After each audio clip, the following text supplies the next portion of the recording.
Hmm? Ang kulaw! Yes, mga kaangklaw, this is it. First time po natin magluto ng ating crispy maskara ng baboy. Kita nyo, pinakulaan ko siyempre yan para tenderness, juicy ang datingan.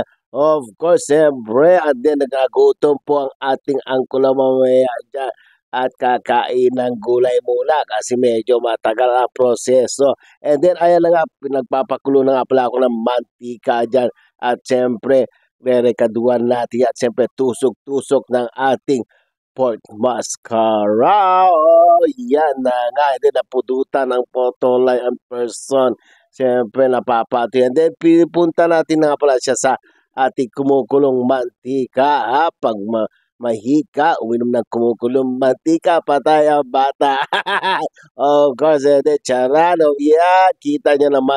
Deep fry po yan para siyempre lahat yan maluluto ng gusto.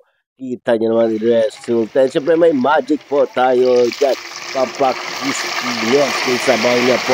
Ilalagay po natin dyan. Kita nyo kumukulo ang mantika. Yan na nga. Carbon check. Lodi. Kita nyo ang galing nawa. First time natin ginawa niya kasi nagkikrib si Mrs. Siyempre gagawa na rin tayo ng ating sausawan para mas lalo sumarap ang ating crispy ulo na baboy. Ayan na nga po ang resulta. Nag-shrink po talaga siya. And then crispy check. Mmm.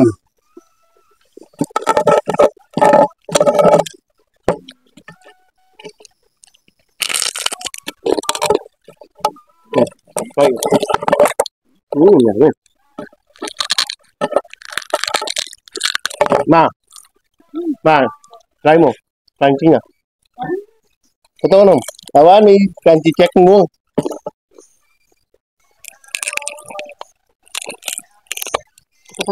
Oh. Yeah.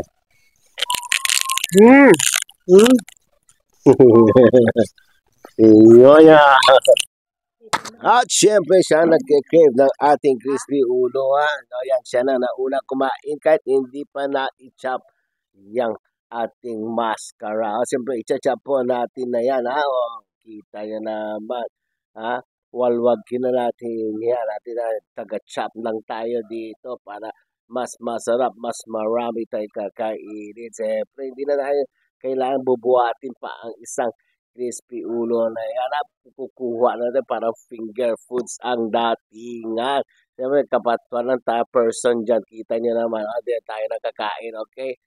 Huwag na tayo magpatumping-tumping dyan. Iinom na tayo tubig para dire-diretso. Kakatam ng ating crispy mascara ulo ng baboy. So, ano pala natin nyo? Samahan nyo na ako, okay? Ilagyan ko ng pampalasa sa sabaw. Ano mo yung baso?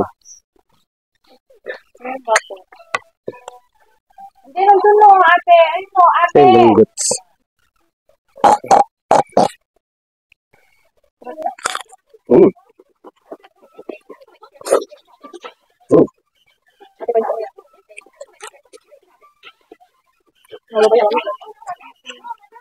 Pero tao-tao nila.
Sabi ko na sa'yo kanina.